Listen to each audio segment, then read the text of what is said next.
was supposed to be just another peaceful day in the park for 13-year-old Emily. But an encounter with a police officer harboring dark intentions led her life in a horrifying direction. Follow this unexpected story where courage and justice are sparked amid adversity, guaranteed to keep you captivated every moment. Subscribe to the channel and leave a comment with where you're watching from. Your support is the motivation for us to bring you more meaningful stories. Emily, a 13-year-old girl, was enjoying a quiet afternoon in her favorite park. The park was not only a place where she could relax after long hours of schoolwork, but also a place filled with countless precious memories shared with her father, Captain Jacob Murphy. Her father was the one who had helped make the park a peaceful and safe place for the entire community. And Emily was always proud to know her dad was the protector of all. Since she was little, Emily often accompanied her father to the park whenever he was on duty. He would carry her on his shoulders, leading her along tree-shaded paths, pointing out various birds and plants. To Emily, the park was not only a green space in the city, but also a place where she always felt safe and protected, as though her father's presence was everywhere. That afternoon, the sky was clear, and gentle sunlight filtered through the leaves, creating a bright, warm beauty. Emily was dressed in a simple hoodie and jeans, along with her familiar sneakers. She walked along the familiar path, her eyes eagerly glancing around, hoping to see her father, who often patrolled the park on weekends. As Emily strolled along the shaded paths, she saw families gathered on the lush green grass, children running around and couples strolling hand in hand. She smiled at this familiar scene. For her, this park wasn't just a place to unwind, but also a symbol of the protection and safety her father had provided for the community. Emily paused for a moment, taking a deep breath of the fresh, grassy scent, letting the gentle breeze brush her face. She felt enveloped in tranquility, where all worries faded away. At that moment, she wasn't a student with exams and assignments, but a part of nature, blending with the laughter and sounds of the park. Thinking of her father, Emily couldn't help but feel warmth and pride in her heart. He was a dedicated man who had spent his life protecting justice and ensuring safety for the community. Whenever he unexpectedly met Emily in the park, he would always greet her with a radiant smile. His eyes filled with love as he looked at his little girl. For Emily, that smile was a great encouragement, helping her understand that her father was always by her side no matter where. But today, as Emily ventured deeper into a less traveled path, the atmosphere suddenly grew quiet and slightly strange. A fleeting sense of unease made her pause. She glanced around and spotted a man in a police uniform standing alone near a stone bench. Initially, she thought he might be a colleague or friend of her father, but the way he looked at her, with a cold, distant gaze, made her start to feel suspicious and uneasy. As the officer approached, he called out to her in a rough, somewhat menacing tone. "Hey you, stop right there!" Emily froze, tension creeping in. She knew she hadn't done anything wrong, but the man's voice made her feel as if she had done something shameful. She turned around, trying to stay calm, and responded politely. "Yes, I'm just walking around and hoping to meet my dad. He's also on duty here today." The officer blocked Emily's path, looking her up and down with a skeptical, disdainful expression. Crossing his arms, he sneered. "Who's your father?" he asked, his cold eyes showing no hint of friendliness. "Captain Jacob Murphy," Emily replied, hoping that mentioning her father's name would make him change his attitude. She thought that if he knew she was the daughter of the police captain, he would understand and let her go. But instead of stepping back, the officer simply raised an eyebrow, his gaze becoming even sharper. "Oh, so you're Captain Murphy's daughter," he sneered, his voice dripping with sarcasm. You think you're special, huh? Just because you're the captain's kid, you think you can go wherever you want, do whatever you please? Emily was stunned by his contemptuous words. She couldn't understand why this man was acting so hostile toward her. She had only wanted to see her dad in the park, the place where she had always felt safe, but now that feeling of safety had suddenly vanished. Her heart began to race, partly from worry, partly from anger at his unreasonable insults.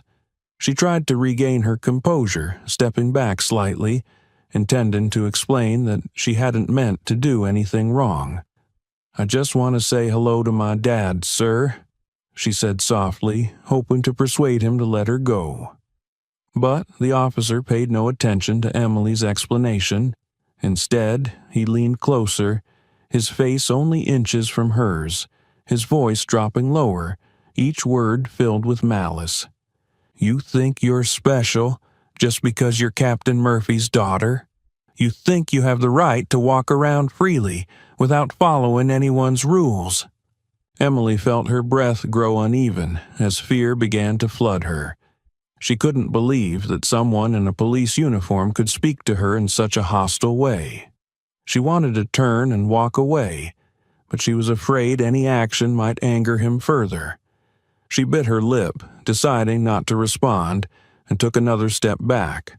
But just as she was about to turn to leave, the officer blocked her path, his arms stretched out as if ready to grab her if she tried to run.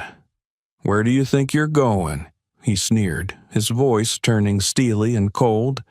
I didn't say you could leave. Emily felt a chill run through her. Each word he spoke cut into her confidence like a knife. She had never felt so threatened, and the solitude of this moment began to make her truly panic. The officer blocked Emily's path, preventing her from stepping back or moving forward, his cold eyes full of contempt. He sneered, his tone turning bitter and mocking. You think you're a princess here, don't you? Think that because your father is Captain Murphy, you can walk around freely without following any rules? Emily felt frozen, her heart pounding and fear surging within her. She had never faced such a frightening gaze and attitude, especially from someone in a police uniform, a person she had once trusted. She tried to hold back her urge to cry and said quietly, I don't think that. I just want to see my dad. But her words only made him more hostile. See your dad, huh? He emphasized as if mocking each word she uttered. Your father may think he controls everything, but you need to understand that out here, the rules are set by me. His cold tone made the atmosphere around them tense to the point of suffocation. Emily looked around, hoping someone might show up, but this part of the park seemed unusually deserted. In the distance, a woman happened to witness the scene. She furrowed her brow, noticing something unusual in the officer's attitude.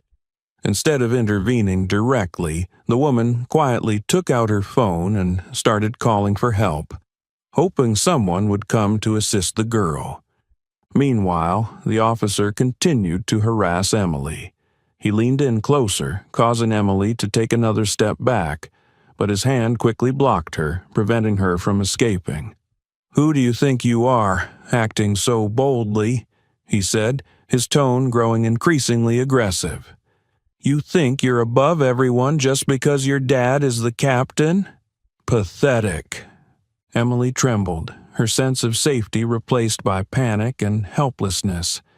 She had never felt so small and weak. She held back her tears, trying to convince herself to stay calm. But the man's piercing gaze and tone made it impossible to remain composed. She took a deep breath, determined to get away from there at any cost. But just as she turned to leave, the officer's strong hand grabbed her arm, holding her tightly. Where do you think you're going? He growled, his voice dripping with menace. I haven't given you permission to leave. Emily felt fear weighing down on her chest like a heavy stone. She didn't dare resist and had no idea how to escape this terrifying situation. Meanwhile, the woman observing from a distance continued to keep an eye on the scene, waiting anxiously for help to arrive as soon as possible.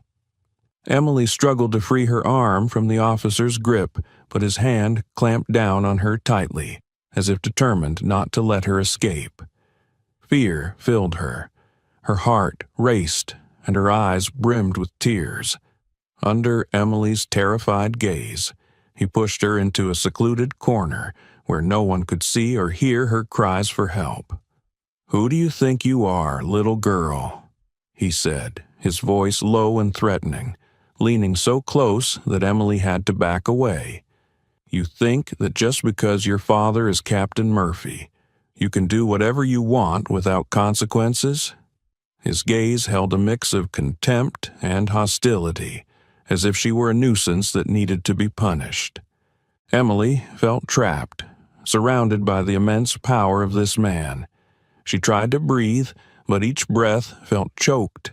Her hands shook, and she struggled to hold back her tears as a wave of helplessness and panic rose within her, beyond her control.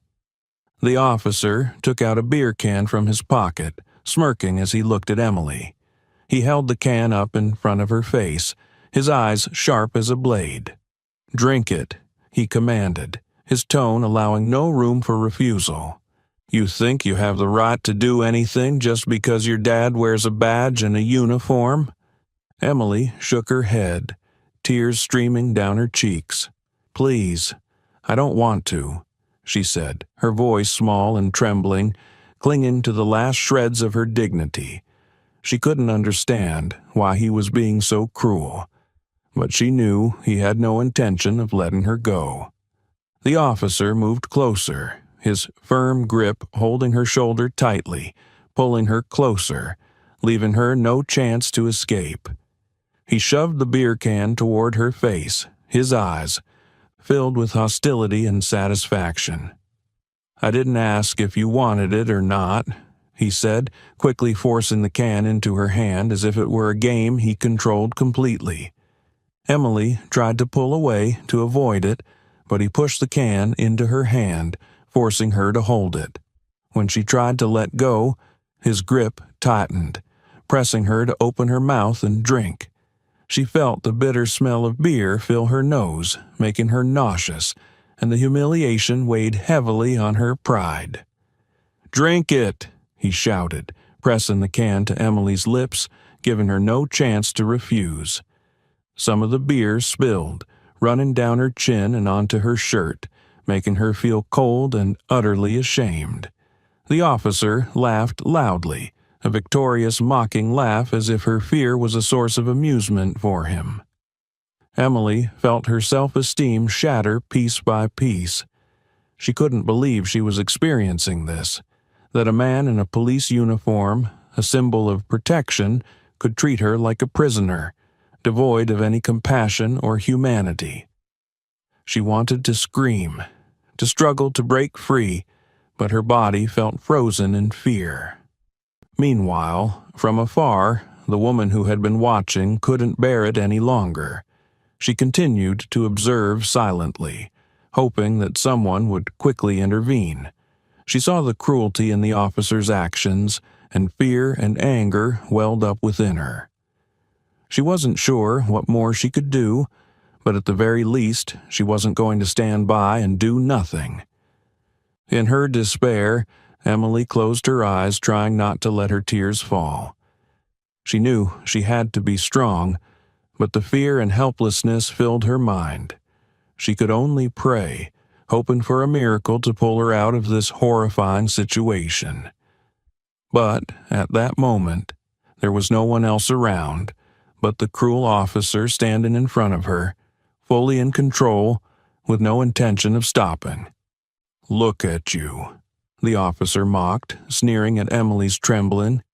"Who do you think you are? A princess? Or do you think you're above everything because your dad is captain?" His words, dripping with disdain, cut into her self-worth like invisible blades. At that moment, Emily felt completely small and unprotected. He pressed the beer can to her lips once again, forcing her to drink even as she turned her face away. Tears ran down her cheeks, the bitter taste of beer making her nauseous, her dignity deeply wounded. She had never imagined finding herself in such a situation, that a man in a police uniform could be so frightening and cruel. In a moment of desperation, Emily realized that if she didn't escape now, she might be trapped in this terrifying situation even longer. She took a deep breath, mustering all her remaining courage to shove the officer away, and turned to run, her legs still trembling with fear. Her hurried footsteps echoed on the gravel path as she ran. Her only hope being to find someone or encounter her father before the officer could catch up. But the officer was relentless. He watched the small figure of Emily desperately trying to flee, his gaze growing even harsher. "Stop!" he shouted, his voice echoing through the deserted park. Without waiting for Emily to get far, he quickly pursued her, his footsteps closing in, making Emily's heart race as if it were about to burst. Emily wanted to scream for help, but fear had tightened her throat, preventing her from making a sound. Desperation grew as she heard his footsteps getting closer, knowing he would catch her soon. She tried to run faster, even though her legs were beginning to tire, and her mind was clouded by terror.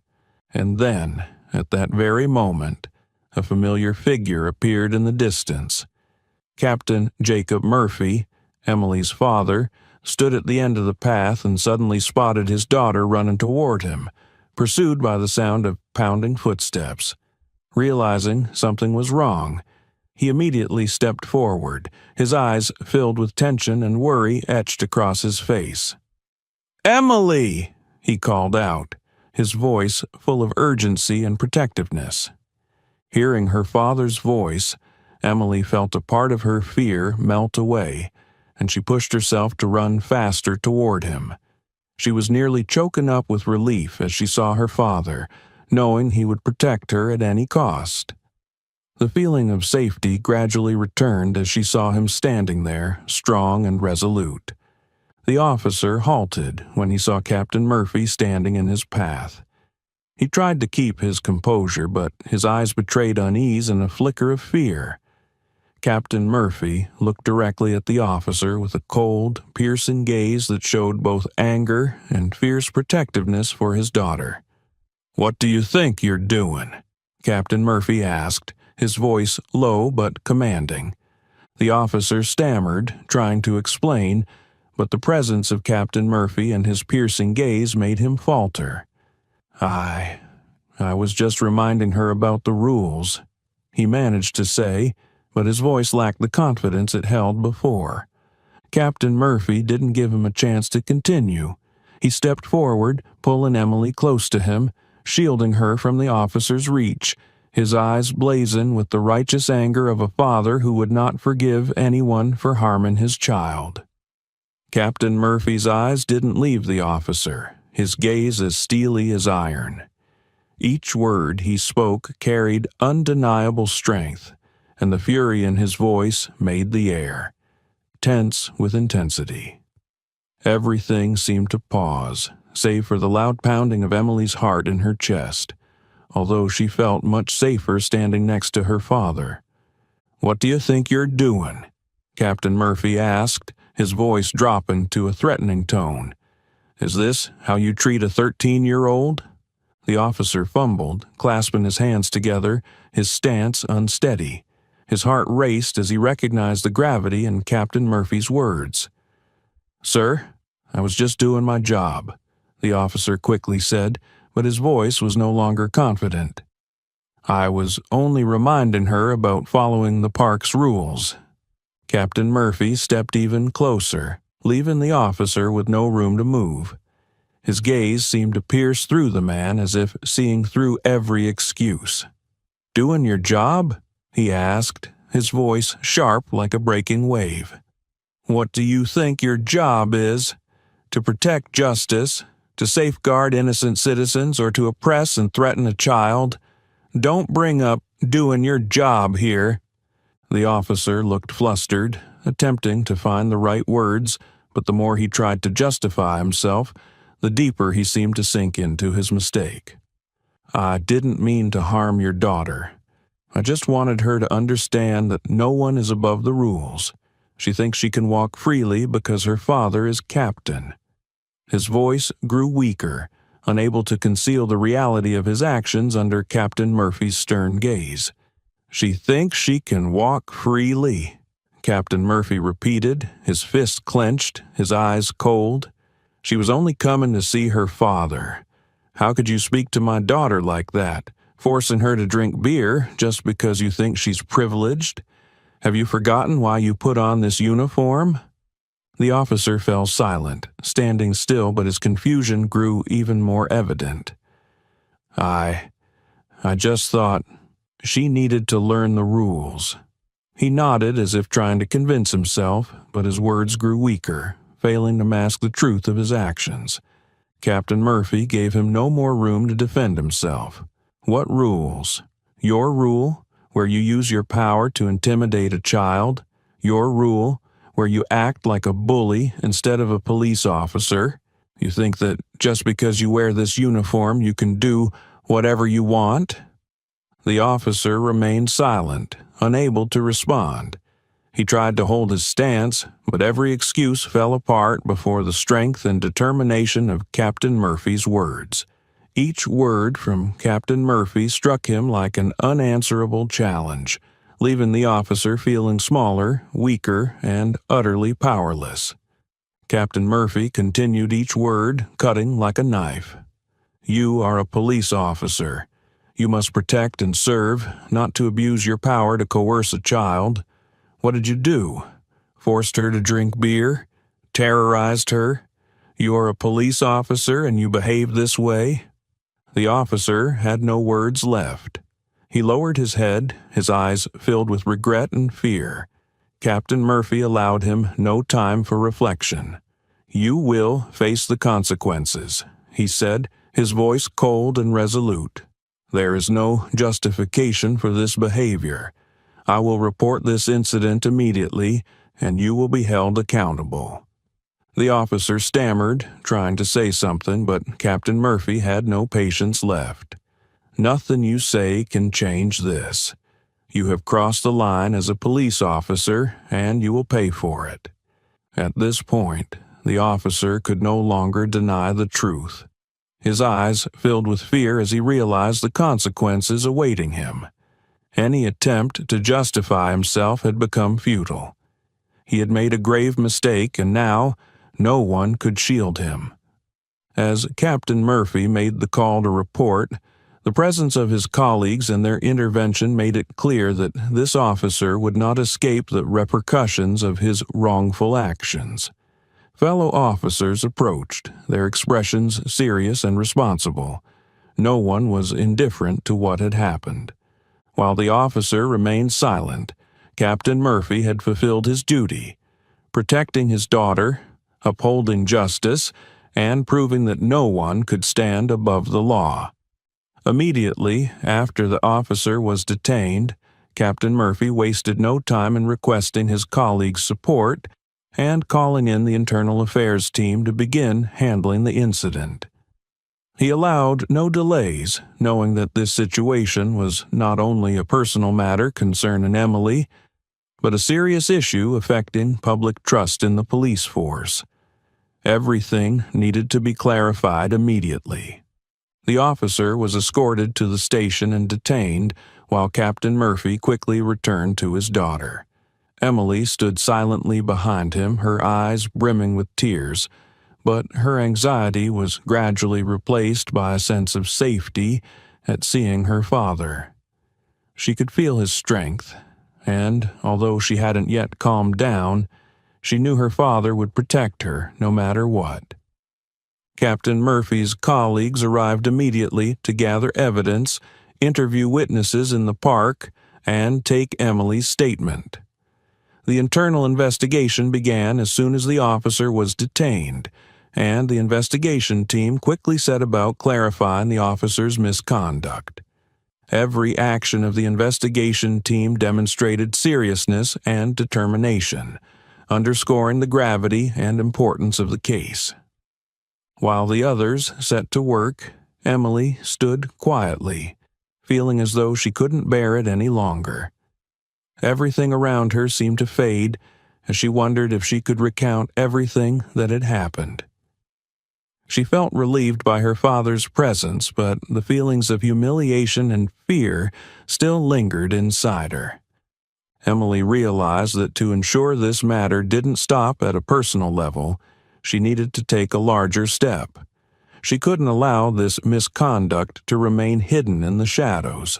She decided she would recount everything that happened to the media, not only to protect herself, but also to put pressure on those in authority, forcing them to handle the case transparently and fairly.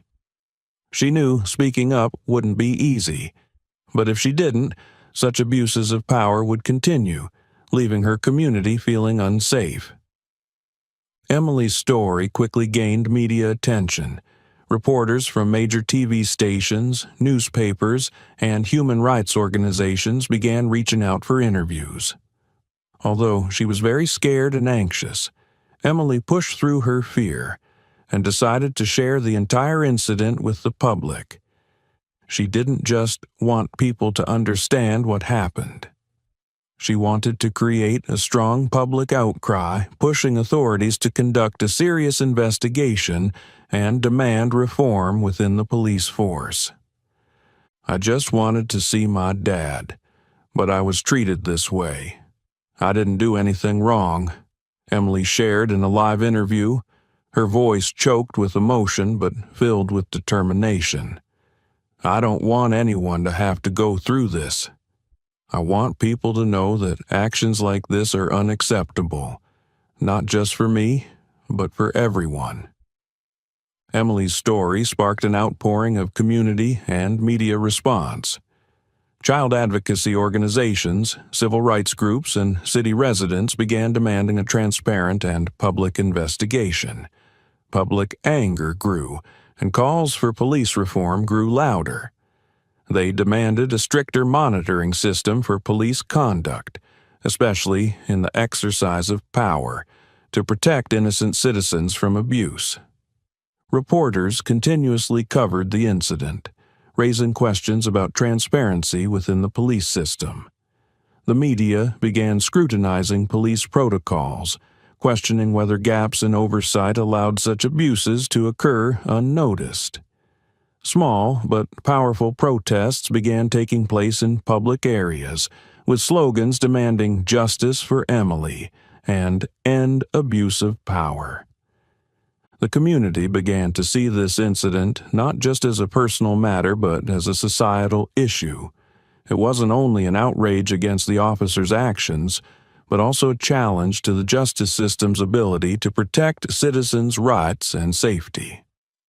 Social organizations and community leaders started calling for reforms to ensure that similar incidents would not happen again. This event not only woke people up within the community, but also created a shift in thinking about how the police force needs oversight and accountability. Emily, with unimaginable courage, turned a painful experience into an opportunity for social change. She fought not only for justice, but became a symbol of resilience, igniting a movement for a more transparent and just police force. In the days that followed, the incident continued to draw strong attention from the media and community. Conversations persisted about the need for far-reaching changes within the police force. Protests continued, and social organizations intensified their calls for reform. Emily and her father, Captain Murphy, became icons of courage in the fight for justice. They stood up not only for themselves, but for everyone in need of a fairer society, where no one has to endure abuses of power. After the traumatic incident, Emily found herself unable to sleep peacefully for the first few nights. The memories of that horrifying afternoon haunted her dreams, often waking her in fear and sometimes even tears. Each time she closed her eyes, she remembered the officer's cold gaze, his contemptuous mocking words, and the feeling of being threatened. Emily felt trapped, as if she were caught in a whirlwind of pain and fear, with no escape. But from her first moments of vulnerability, Emily received unwavering support from her family, who stayed by her side, shielding and encouraging her through the ordeal. Her mother became her steadfast emotional anchor, staying with her each night, comforting and soothing her fears. Her mother never left her side, holding her hand and sharing gentle and warm stories to ease the nightmares. She constantly reminded Emily that her family would always be there for her and that she would never have to face her fears alone. Her father, Captain Murphy, became Emily's greatest source of strength. Each time she saw her father steadfastly fighting for justice, she regained her belief in fairness and the value of her ordeal. His resilience and determination gave Emily comfort. He would embrace her warmly, his eyes full of love and pride. He reminded her that no matter what happened, he would always protect her, and that she could rely on him to stand firm against any challenge. Her family was not only a source of strength, but also a place of comfort and peace. They organized small outings on weekends, taking her to quiet places where she could immerse herself in nature. They walked through parks together, sat under the trees, admired blooming flowers, and listened to the birds singing. These simple moments helped Emily gradually regain a sense of inner peace. She began to feel that the world wasn't as frightening as she had once thought, and that there was still beauty and peace around her. However, Emily's journey of recovery was not quick or easy. She participated in therapy sessions to help her confront her fears and process the lingering emotions from the incident. In each session, she gradually shared her pain and learned to identify and handle negative feelings. Slowly, she accepted that she was not to blame and that nothing could justify the officer's abuse of power. Each therapy session became a small step out of her pain, helping her gain confidence to look forward. Her family supported Emily on this journey of recovery. Her mother provided care and encouragement, while her father was steadfast in his fight to bring the truth to light. The love and protection from her family gradually helped Emily overcome her fears, making her feel she was not alone in this battle. Her parents created a safe space where she could relax, heal, and be herself without judgment or pressure. Gradually, Emily began to find strength in her decision to speak out for justice. She understood that her actions helped not only herself, but also brought hope to others. To record her feelings and thoughts, Emily began keeping a journal. She wrote about her moments of fear, painful memories, and even the small progress she made each day. She wrote about her family's love, her father's determination, and her desire to share her story so that the community could understand that everyone deserves protection. The journal was not only a place for Emily to release her emotions, but also a tool to recognize her strength. Each line she wrote held the hope that her story would make a difference and that she could help build a fairer and safer world. Each time she reread her entries, Emily felt herself growing stronger and more mature. She was no longer a helpless victim, but someone standing up for justice, someone willing to speak out to protect others. More and more, Emily felt that her story was not just about the pain she endured, but about recovery and the power of courage.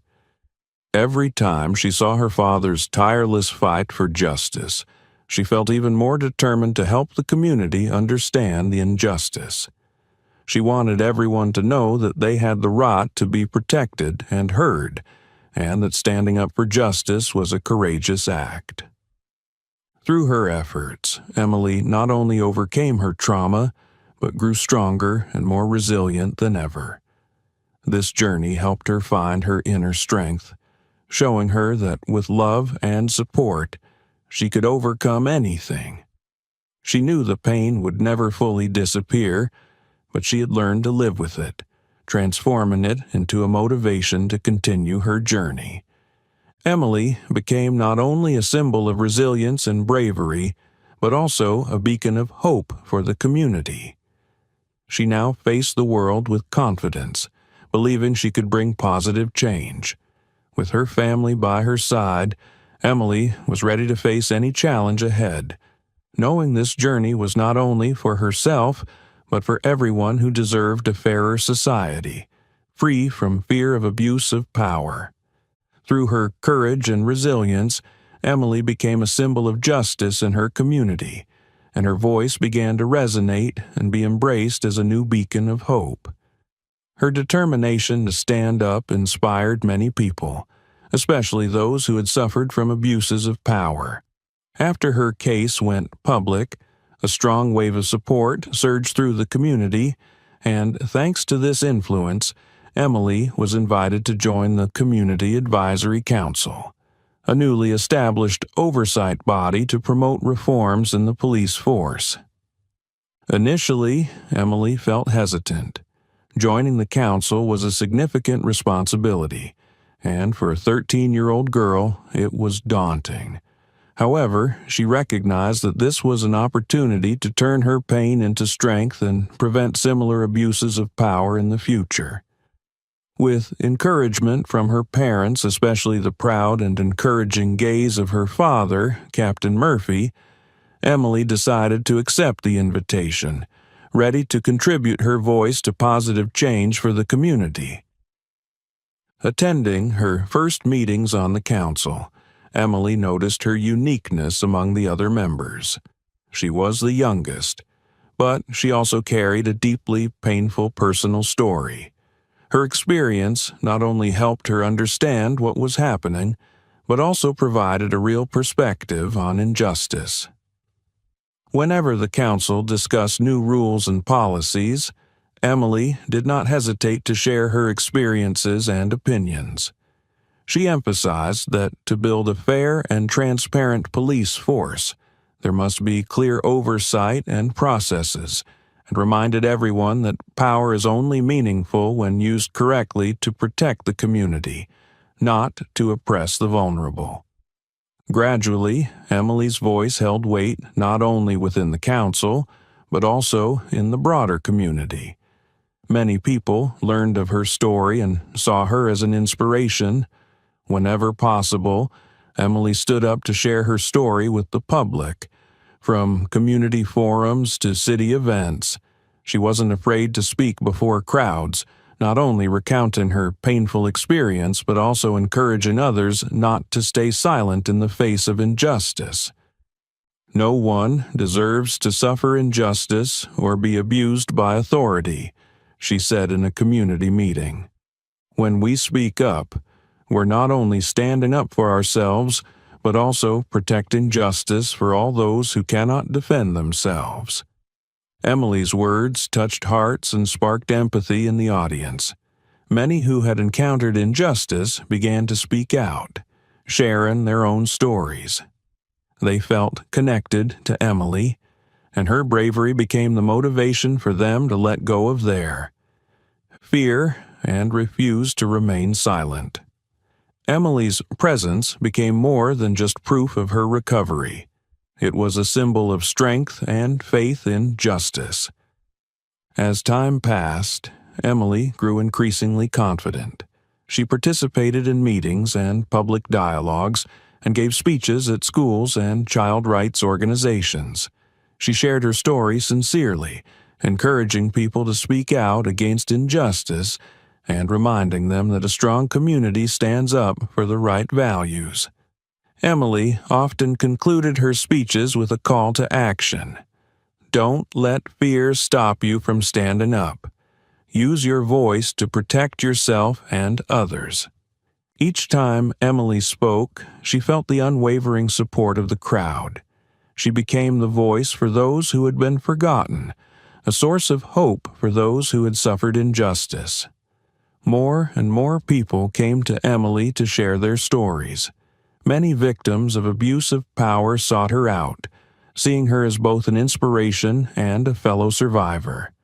They realized they were not alone, and that justice could be achieved if people stood together. Beyond gatherings, Emily also took part in developing new policies within the police force. With her personal experience, she proposed special training measures focusing on empathy, listening skills, and sensitivity when interacting with the public. The reforms she helped implement contributed to a safer and more respectful environment within the police force. Internal oversight policies were also improved, preventing abuses of power from within and more effectively protecting citizens' rights. Over the months, Emily gradually shed the identity of a victim scarred by pain and emerged as a leader in her community. The 13-year-old girl who overcame fear and trauma became a symbol of resilience and justice. She used her story to fight for change, knowing that this was only the beginning. Each time she spoke before a crowd, she felt the strength of those around her flowing into her, and each word of thanks and encouragement was a powerful source of motivation for her to continue her journey. With each step, Emily represented not only herself, but also the voice of a growing community. She proved that anyone, no matter how small or vulnerable, could bring about significant change with courage and determination. Emily's journey was not only a struggle for justice, but also a journey of growth, demonstrating that pain can be transformed into strength when one dares to confront and overcome it. In each council meeting, Emily's opinions were increasingly respected and valued. She became an indispensable part of the council, and each of her proposals brought positive changes to the community. The reforms in training, oversight, and public relations that Emily helped build contributed to creating a police force that respected and protected citizens. For the community, Emily was a hero, a flame that sparked hope and the spirit to fight for justice.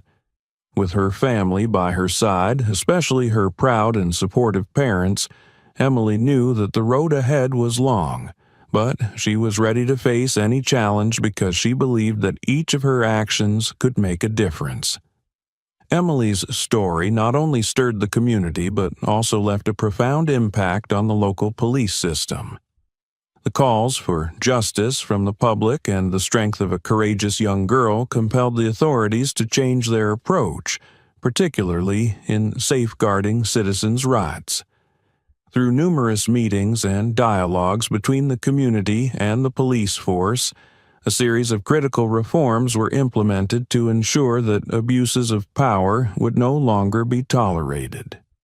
The first reform inspired by Emily's story was the enhancement of sensitivity and ethics training for police officers. These sessions focused not only on situational handling skills, but also on empathy, listening skills, and understanding the challenges faced by vulnerable communities. Officers were trained to respect every individual they served, particularly children, and those in vulnerable circumstances. Lessons from Emily's story became a key part of the curriculum, helping new officers clearly understand their responsibilities and the limits of their authority. In addition, stricter codes of conduct and internal oversight policies were enacted. A new monitoring system was established to track and evaluate police officers' behavior. Whenever there was a complaint about abuse of power, the system would address it swiftly and transparently, ensuring that no one could cover up wrongdoing. The Internal Affairs Department was also restructured to include community representatives, including individuals like Emily, creating a transparent and fair space. These changes were not merely temporary reforms but became long-term standards, setting a new precedent within the local police force. Emily's story was a powerful reminder that no one, regardless of power or position, is allowed to abuse those privileges to harm others. Every police officer was reminded that they represented not only the law but also justice and fairness for the community. Outside the police headquarters, Emily's story spread through the community and sparked a new movement. Residents began organizing workshops and gatherings to discuss issues related to justice and citizens' rights. Many nonprofit organizations joined in, offering legal advice and psychological support to those who had suffered from abuse of power. Community forums were held regularly to ensure that citizens' voices were always heard. Emily remained an essential part of these dialogues. As a member of the Community Advisory Council, she continually contributed her ideas, advocated for reforms, and supported the vulnerable. She knew her journey was far from over, and that much work remained to protect justice. Her perseverance became a tremendous motivation for those around her, encouraging them to fight without hesitation for the values they believed in.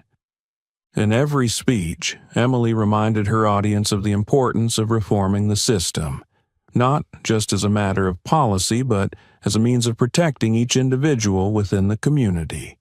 We must build a system where everyone feels safe and respected, Emily said, her voice filled with confidence and determination. Each small change is a big step toward justice.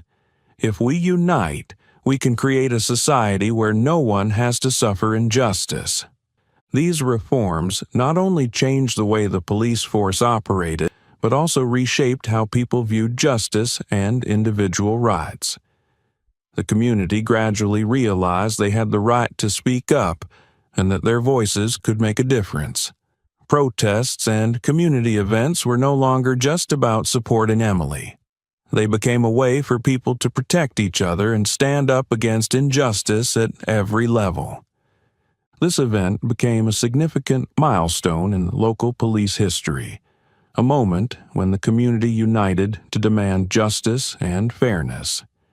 Each change, no matter how small, carried deep significance, proving that the power of solidarity and courage could work wonders. Emily inspired an entire generation, showing them that even a single person, no matter how small, could spark a powerful wave of change. Gradually, the new regulations within the police system became a standard in the region and even spread to other areas. Emily's story was not only a reminder of the necessity of justice, but also a catalyst prompting other cities to adopt similar reforms. These changes not only protected citizens from abuses of power, but also built a safe and equal environment for everyone, especially children, the ones most in need of protection. Looking back, Emily knew her journey had not been easy, but every step was worthwhile. She had turned her pain into strength, transforming her wounds into inspiration for systemic change. With her family and community by her side, Emily was no longer a victim but a symbol of resilience and hope. Her story became an essential part of history, inspiring all those who had ever felt powerless in the face of injustice. Whenever people mentioned Emily, they thought not only of a brave young girl but also of the change she helped create, a legacy that would endure through time. The positive changes in the police system, along with Emily's story, created a wave of profound admiration and support in the community. Emily, once a young girl who endured pain and injustice, had now become a symbol of courage and resilience. At every community event, she was welcomed as a young hero. Kind glances, heartfelt words of thanks, and encouraging hugs from strangers greeted Emily, expressing their gratitude and admiration. For Emily, each of these moments was vivid proof that she had achieved something meaningful, not only for herself, but for the entire community. At a special event, a young mother with tear-filled eyes approached and held Emily's hand tightly. The mother spoke, her voice trembling with emotion. "Thank you, Emily. Because of you, my children and other kids will grow up in a safer world. You stood up not only for yourself, but for the whole community." Those words filled Emily's heart with pride and purpose. She understood that she was no longer just a victim. She had become the voice for those who could not speak up. Letters and messages of encouragement continued to pour in from people near and far, from friends and strangers alike. In every line, Emily felt empathy and gratitude from those who had witnessed or experienced injustice. There were letters from families who had faced abuse of power, children learning to be brave in the face of hardship, and even adults who had once felt powerless against the system, but now found hope to fight, thanks to Emily. One letter from an elementary school teacher read, "Dear Emily, your story has become an inspiration for me and the children I teach. You have done something few can achieve. You have awakened our faith in justice." Reading these words, Emily felt an invisible strength surge through her. She knew that her journey was not just about fighting for justice, but also about helping others find strength within themselves. Each time she appeared in public, Emily grew more confident, no longer the timid and fearful girl she once was. She recounted her story with resolve, sharing the pain she had endured but emphasizing that anyone can overcome hardship if they have enough courage. Every time she stood before a crowd, Emily's gaze held a powerful belief in justice and humanity. At a seminar on civil rights, Emily spoke before hundreds, including parents, teachers, and peers her age. "We all have the right to be protected and respected," Emily said, her voice steady. "I'm here today, not just to tell my story, but to remind everyone that each of us has the power to make a change. We cannot let fear hold us back, and when we stand united, we can accomplish anything." Emily's words became not only a source of encouragement, but also a beacon of hope for those who had experienced injustice. In the crowd's eyes, she saw pride, empathy, and a newfound determination. Many felt empowered to speak up, to stand up for themselves and those around them. Emily had spread more than her story. She had conveyed a message of compassion and the importance of standing up for what is right. Emily's influence extended to every corner of the community. Parents approached her, sharing that her story gave them more courage to protect their children. Young people her age looked up to Emily as a proud role model, a friend who dared to fight for justice. Some even told her that they would never remain silent when witnessing something wrong.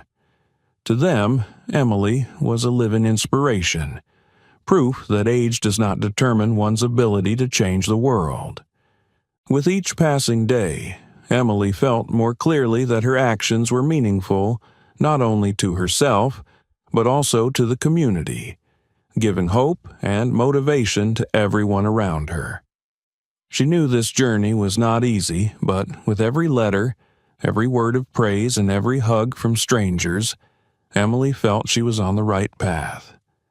She was no longer just a girl who had been victimized by abuse of power. She had become a pioneer for change. Emily didn't stop attending events.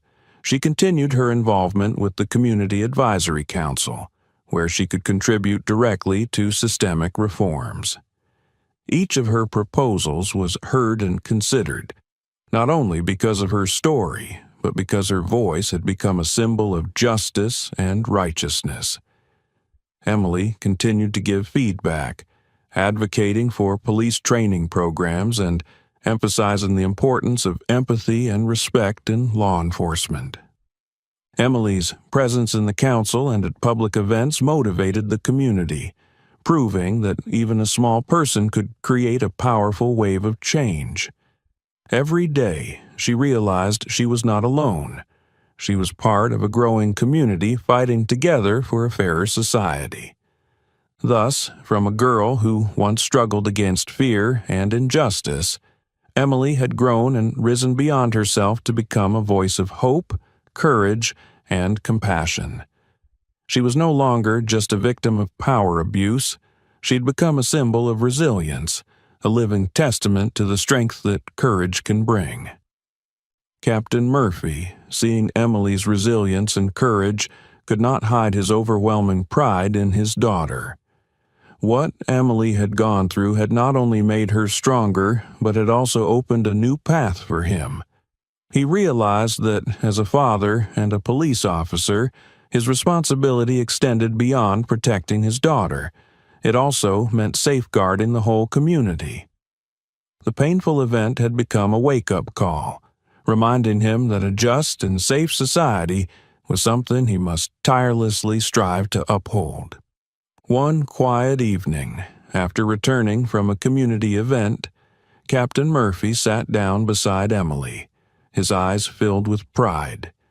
He spoke gently. "I'm proud of you, Emily. You've become an inspiration not only to those around you, but to me as well.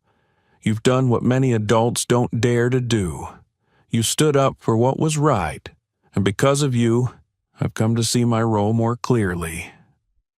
Emily smiled, feeling the love and determination in her father's voice.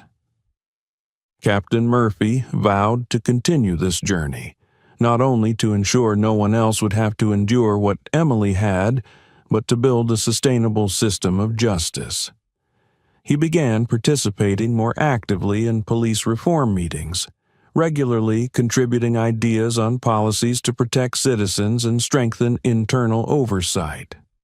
He wanted every police officer, no matter their rank, to understand that their power was meant to protect, not to intimidate. For Emily, this journey also opened up a future full of purpose. She knew she was no longer alone, that she was moving forward with her father, her community, and everyone who had stood by her from the beginning. Emily was determined that her story would not stop there. It would become the foundation for her continued fight for justice and compassion. She promised herself that one day she would help other children so they would never feel fear or helplessness. Captain Murphy and Emily both understood that this journey was not only a personal fight, but one for everyone. Father and daughter continued to support and encourage each other, overcoming challenges together. Captain Murphy often told Emily, "For real change, you need faith and patience. We can't do this overnight, but with persistence and determination, we'll create a better future." They both began participating in educational programs and discussions in the community, where Emily could share her story, encouraging others to stand up and not be afraid when facing injustice. Captain Murphy, with his position as a veteran officer, was committed to ensuring that every member of the police force understood that respect and empathy were essential values in their work. He also advocated for specialized training programs so officers could handle situations with compassion and respect. This journey was not easy. There were times when Emily felt exhausted and discouraged. But whenever she saw her father's steadfast gaze, she found the strength to carry on. Each time she received a thank you letter from those inspired by her story, Emily knew she couldn't stop. She was living not only for herself, but for all those who believed in her and in the positive change she and her father were bringing about. The future of Emily and Captain Murphy now shone brightly with hope and a shared purpose. Emily aspired to become a social advocate, a defender of justice, and a voice for the vulnerable. She planned to join nonprofit organizations, working to protect the rights of children and those at risk in society. Captain Murphy also. committed to supporting and guiding his police force along a path of fairness and integrity. Both understood that change wouldn't happen immediately and that this journey would be challenging. But with determination and faith in justice, they knew that every effort they made mattered. Captain Murphy always reminded Emily that patience and love would enable them to make a lasting difference. For Emily, the future was no longer just a series of ordinary days, but a meaningful journey. Every step she took was toward a greater goal, building a fair and safe community where everyone was respected and protected. With the support of her father, family, and community, Emily knew she would continue to grow and bring hope to many others. Captain Murphy and Emily walked together on the path of justice, knowing that every action they took, every word they spoke, contributed to shaping the future. They had moved beyond the darkness of the past and could see the light of a fairer future where no one had to endure injustice or fear. And in a silent promise, they would continue to fight, to inspire, and to be guardians of justice for all who needed them. On a sunny afternoon, the community held a ceremony to honor Emily's courage and the positive changes she had inspired. It was a special day, not just to celebrate, but to reflect on the challenging yet glorious journey Emily and her family had experienced. People from all over the city, including parents, students, and even police officers, gathered under the roof of the park, a place where Emily's story had begun. As the crowd quieted, Captain Murphy stepped onto the stage, his eyes filled with emotion and pride. He looked out over the audience, then down at Emily, his resilient daughter seated in the front row, and gave her an encouraging smile. His warm voice rang out in the silent space. Today, we are here not only to honor Emily's courage, but to celebrate the strength in all of us, those who stood united, who fought, and who refused to remain silent in the face of injustice. Captain Murphy emphasized that regardless of one's status, age, or circumstances, everyone can contribute to creating a fairer community. Courage is not something distant or reserved only for heroes in fairy tales, he said. Each time we stand up, each time we defend what's right, we are heroes. Emily is living proof of this. She dared to face her fear. She dared to stand up when many would have hesitated. He paused, took a deep breath, and continued. I am proud of Emily, not just because she is my daughter. I'm proud because she has taught us all a valuable lesson about justice and resilience. Emily's story reminds us that justice is not just the responsibility of a few, but of all of us. As he spoke, many in the crowd nodded in agreement, their eyes filled with determination and faith. The things they had witnessed through Emily's story and the positive changes in the community strengthened their belief that they could make a difference. Captain Murphy concluded his speech with a powerful message. We cannot back down in the face of injustice. We cannot remain silent when someone is hurt.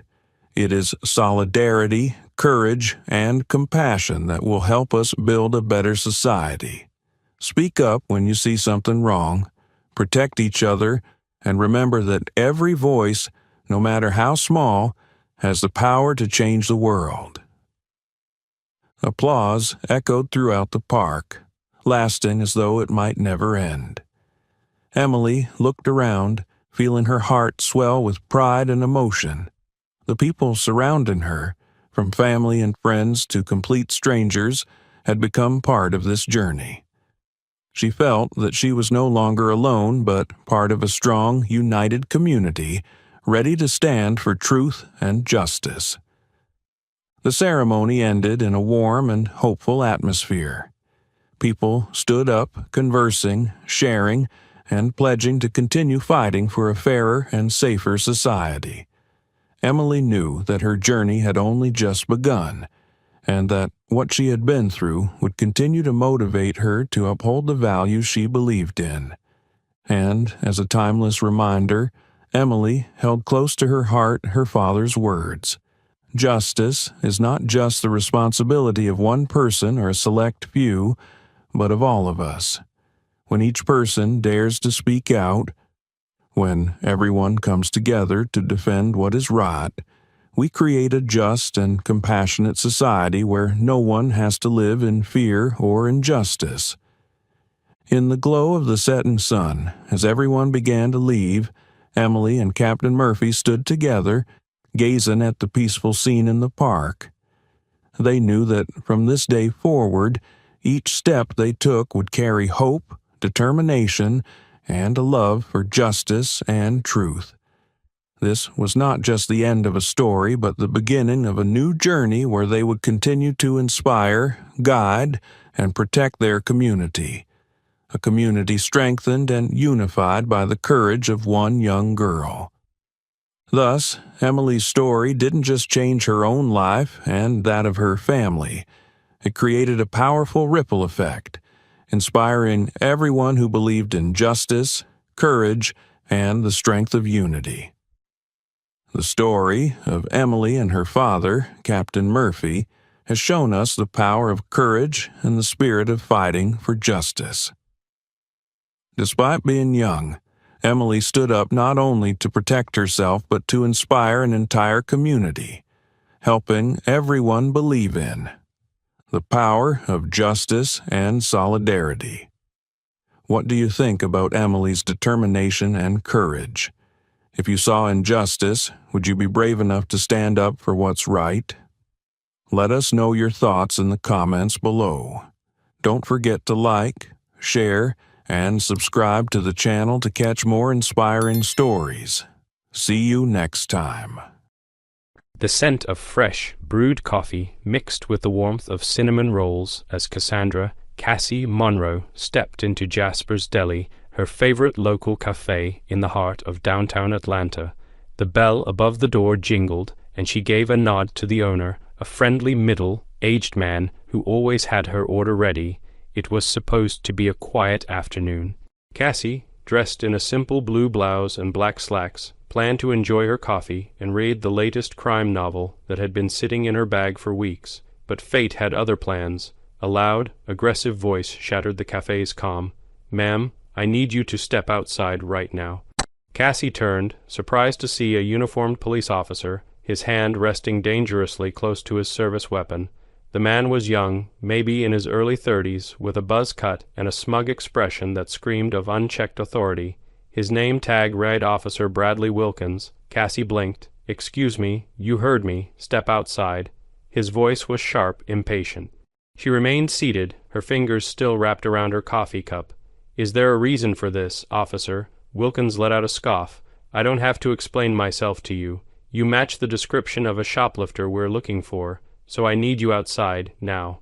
The cafe fell silent. The customers, mostly white, were now shifting in their seats, watching uncomfortably. The owner, Jasper, cleared his throat. "Officer, I don't think." Wilkins raised a hand, silencing him. "Sir, I'm handling this."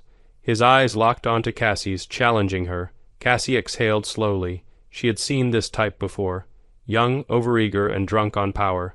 She knew the drill. Still, she had no intention of making this easy for him. "I'd like to know what exactly I'm being accused of before I move an inch," she said coolly. Wilkins smirked. "You really want to do this the hard way?" Cassie took a sip of her coffee, completely unfazed. "You seem to have already made up your mind about me, officer. Why don't you go ahead and tell me what crime I supposedly committed?" The tension in the room thickened. Jasper stepped forward.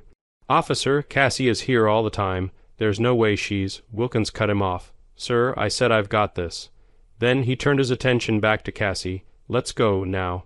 Cassie stayed still, unwavering. That's when Wilkins lost patience. Without another word, he reached down and grabbed her by the arm, yanking her from her seat. Gasps echoed through the cafe. Cassie's body reacted before her mind could even register it. Decades of instinct took over. With a swift, controlled movement, she twisted her arm free, spun her body, and in a matter of seconds, flipped the officer onto the ground. The entire cafe froze. Wilkins let out a strangled cough, his back hitting the tiled floor hard. His eyes widened in shock, struggling to process how a woman nearly 20 years his senior had just taken him down like a rookie in a training exercise. Cassie dusted off her hands. "Now, officer," she said, looking down at him, her voice calm but edged with steel. "Do you want to try that again?" Wilkins scrambled to his feet, his face burning red. "That's assault. You're under arrest." He reached for his cuffs, and for the first time in nearly 2 decades, Cassandra Monroe felt the cold bite of handcuffs against her wrists. She didn't resist. She didn't speak. She just watched Wilkins, memorizing every single mistake he was making, because he had no idea what was coming next. The ride to the precinct was silent, except for the occasional chatter on Wilkins' police radio. Cassie sat in the back of the cruiser, her wrists still cuffed, her expression unreadable. She wasn't angry, no. Anger was a waste of energy. Instead, she was calculating. Wilkins, on the other hand, was fuming. She could see it in the way his jaw was clenched, the white, knuckled grip he had on the steering wheel. His pride had been wounded, and men like him never took that lightly. As they pulled up to the station, Wilkins didn't bother with pleasantries. He yanked the door open and grabbed Cassie's arm, pulling her roughly out of the car. "You're in a world of trouble," he muttered, leading her inside. Cassie didn't flinch. "Am I?" Wilkins ignored her and walked her straight to booking. The other officers barely glanced up. To them, it was just another arrest. A black woman in cuffs wasn't anything unusual, but what was unusual was how calm she remained. The booking officer, an older white sergeant with a graying mustache, raised an eyebrow as he took in Cassie's composed expression. "What's the charge?" the sergeant asked. "Assault on an officer." Wilkins spat, shoving the paperwork across the desk. Cassie exhaled through her nose, shaking her head slightly. "That's so." The sergeant gave her a long, assessing look. "Lady, you got a name." Cassie smiled. "Cassandra Monroe." The sergeant's pen froze mid-air. His eyes darted back up to her, and for the first time, real recognition flickered across his face. His mouth opened slightly, as if he wanted to say something, but before he could, Wilkins interrupted. "She resisted detainment after being identified as a shoplifting suspect.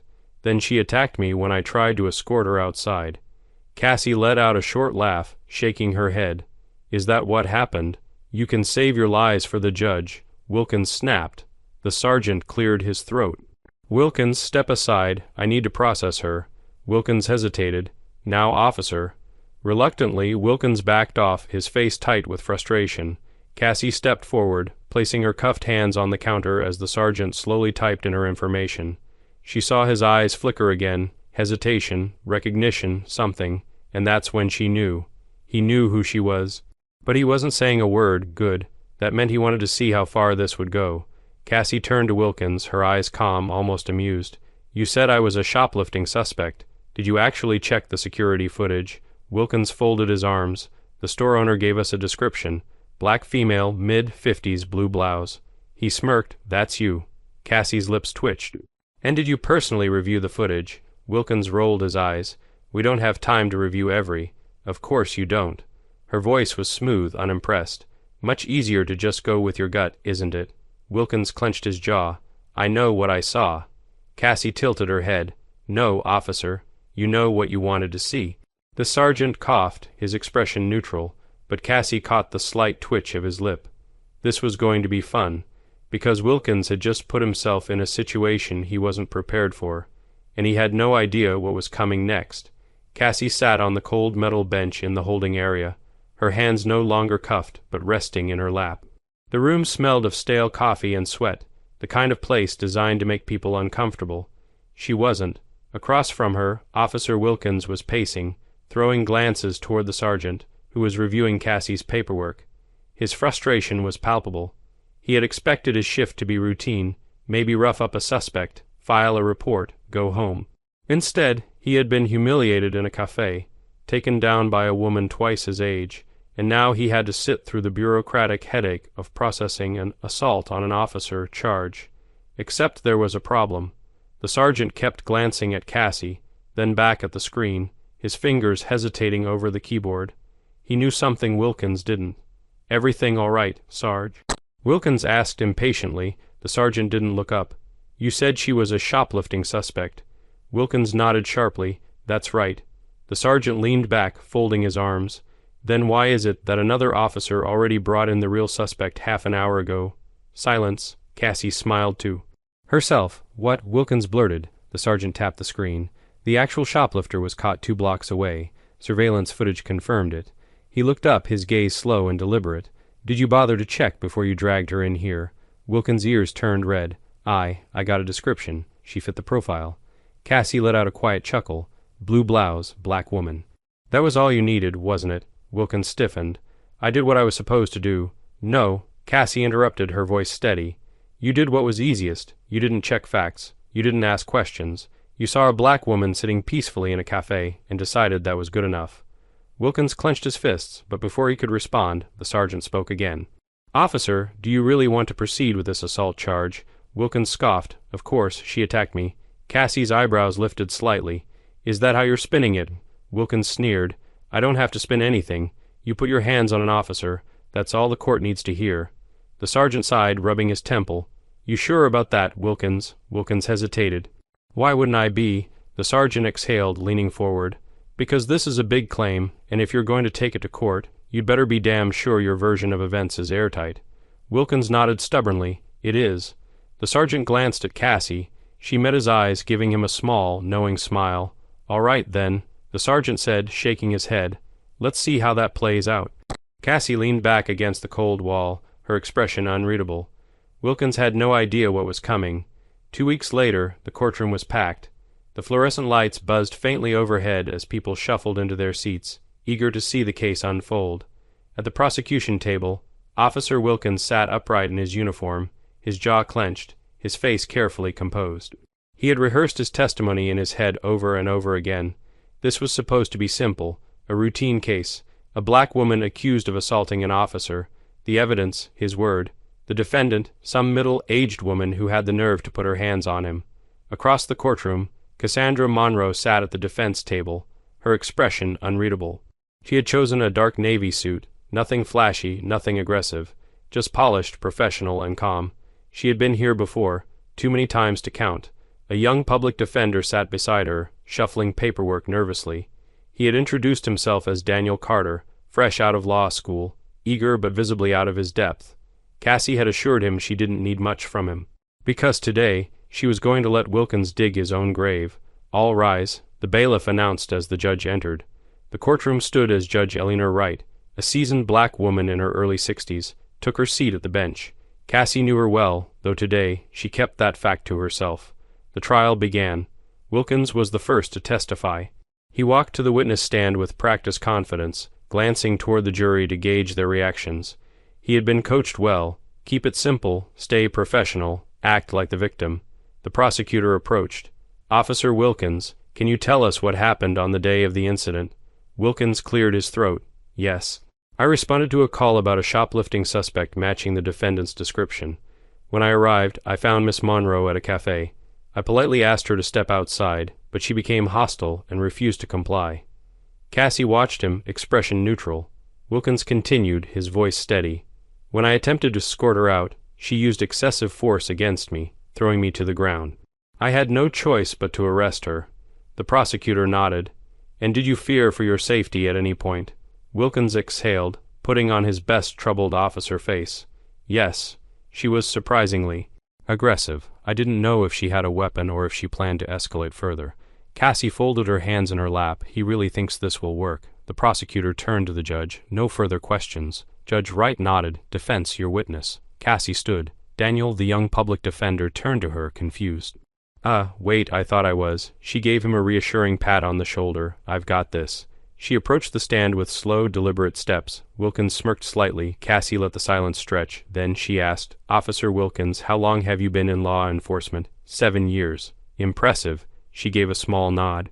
"And in those 7 years, you've had training in how to de-escalate situations, correct?" Wilkins hesitated. "Of course."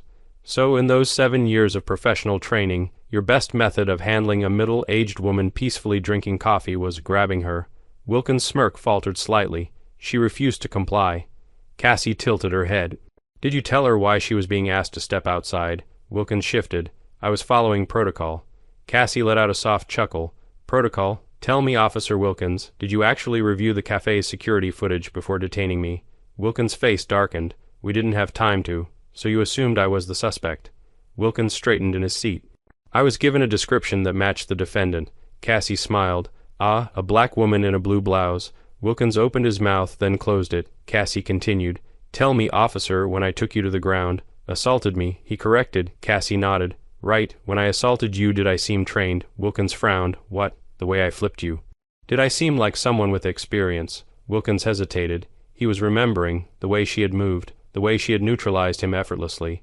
I don't know. Cassie turned to the judge. Your Honor, permission to approach the evidence table. Judge Wright raised an eyebrow. Granted.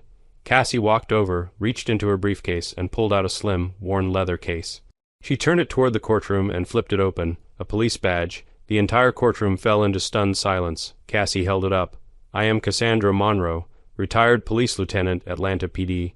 Badge number 3289. She turned to Wilkins. I spent 25 years in law enforcement. Wilkins' face drained of color. Cassie tilted her head. Tell me, Officer Wilkins, would you like to revise your statement? The courtroom felt electric. Murmurs rippled through the audience like a wave. Jurors exchanged glances, and even the judge adjusted her glasses with a newfound interest. Wilkins looked like he had been hit by a freight train. His mouth hung slightly open, his confidence draining from his face in real time. Cassie let the weight of her revelation settle before speaking again. Officer Wilkins, did you know I was a retired lieutenant with the Atlanta PD before you arrested me? Wilkins swallowed hard. His throat bobbed visibly. No. How was I supposed to? Exactly. You didn't know. You didn't check. You saw a black woman sitting in a cafe and assumed she was a criminal. Cassie turned slightly toward the jury, making sure they could see every inch of Wilkins' discomfort. You arrested someone without cause. You lied about what happened, and now you're under oath trying to justify it. I wasn't lying. Wilkins stammered, his earlier bravado completely gone. Cassie arched an eyebrow. So I assaulted you. Yes, he said quickly, a little too quickly. Cassie turned back to the judge. Your Honor, if I may, I'd like to demonstrate exactly what happened that day. Judge Wright nodded, intrigued. Proceed, Lieutenant Monroe. Cassie stepped back from the witness stand and turned toward Wilkins. I will not make physical contact, but I want to walk the jury through it. Officer Wilkins, stand up. Wilkins hesitated. That wasn't a request, Judge Wright said dryly. Wilkins slowly stood. Cassie clasped her hands behind her back, her tone measured and instructive as though she were teaching a class. Officer Wilkins approached me aggressively, without stating a reason for detainment. When I calmly requested information, he reached for me. She lifted her arm slightly, demonstrating. The jurors leaned forward. At this point, his grip was improper, untrained, and forceful. Cassie made a deliberate show of adjusting her stance. So, using minimal force, I redirected his momentum. She pivoted slightly, mirroring the move she had used to flip him. Wilkins flinched. Cassie let the silence hang. It wasn't an attack. It was defensive training, the kind officers are supposed to know. The kind I taught rookies for over a decade. A juror in the back, an older black man, crossed his arms, nodding slightly. A woman in the front row whispered something to the person beside her. Cassie turned back to the stand. Officer Wilkins, would you still like to claim that I assaulted you? Wilkins' face twitched. Cassie waited. The entire courtroom waited. Then, finally, Wilkins exhaled sharply, looking down. No. Gasps. Cassie barely reacted. Would you also like to admit that you never reviewed the surveillance footage? Wilkins' jaw tightened. Officer. Another silence, then, no. The prosecutor closed his eyes, as if regretting everything about taking this case. Cassie straightened her jacket. Then, Your Honor, I move that all charges against me be immediately dismissed on the grounds that they are based entirely on false testimony. Judge Wright looked to the prosecutor. Do you have anything to add? The prosecutor cleared his throat, his voice suddenly weak. The state withdraws its case, Your Honor. The gavel came down, case dismissed. Cassie smiled. Wilkins, meanwhile, looked like he might be sick. But this wasn't over yet, not even close, because now it was his turn to face consequences. Wilkins was still standing in stunned silence as the courtroom erupted with hushed whispers. Jurors were shaking their heads, the gallery was abuzz, and the prosecutor looked like he wanted to disappear into the floor. Cassie, however, was calm, composed, strategic. She turned to Judge Wright and spoke with the same authoritative presence she had honed during her 25 years on the force. "Your Honor, I would like to make a formal request for an internal review of Officer Wilkins' actions on the day of my arrest." Wilkins' head snapped toward her. "What?" Judge Wright adjusted her glasses. "On what grounds?" Cassie turned slightly, just enough to make sure the entire courtroom could hear. "On the grounds that he knowingly detained me under false pretenses, used excessive force, failed to verify critical information before making an arrest, and then provided false testimony under oath." A ripple of murmurs followed. Wilkins' face blanched. This isn't necessary. The case was dismissed. What more do you want?" Cassie turned to face him directly. Her expression was unreadable, but her words were sharp. "What I want is for officers like you to stop treating black citizens like suspects first, people second." She let that settle before adding, "And what I expect is accountability." Judge Wright nodded slowly, her gaze cutting into Wilkins. "Lieutenant Monroe raises a valid point. Officer Wilkins, given your failure to conduct proper due diligence in this case, and your admission that you never reviewed the security footage, I am formally recommending an internal investigation be opened against you by the Atlanta Police Department." Wilkins' mouth opened, but no sound came out. His eyes darted toward the prosecutor, as if hoping for backup, but the man had already started gathering his files, wanting no part of this disaster. The judge wasn't done, and, "Given the serious nature of your false testimony under oath, I am also referring this matter to the district attorney's office for further review." Gasps. Wilkins looked stricken. "Your Honor, I—" Judge Wright held up a hand. "Enough." Cassie folded her arms, watching as Wilkins visibly crumbled under the weight of what was happening. "I'll lose my badge for this," he muttered under his breath. Cassie tilted her head slightly. "Well, officer, I believe there's a term for this." She let the pause linger before adding, "You brought this on yourself." Wilkins swallowed hard. The judge turned to Cassie. "Lieutenant Monroe, you are free to go. This court thanks you for your service." Cassie gave a respectful nod before stepping away from the defense table. She could feel the stares, hear the whispers as people processed everything that had just happened. She had walked into that courtroom in handcuffs. She was walking out with her head held high, while the man who tried to ruin her was falling apart at the seams. But Cassie wasn't done yet, because there was one more thing she had to do. Outside the courthouse, the air was thick with tension. Reporters were beginning to gather, sensing that something big had just gone down inside. Cassie ignored them. She wasn't here for spectacle. She was here for closure. Officer Wilkins came storming out of the doors moments later, his uniform still crisp, but his entire demeanor shaken.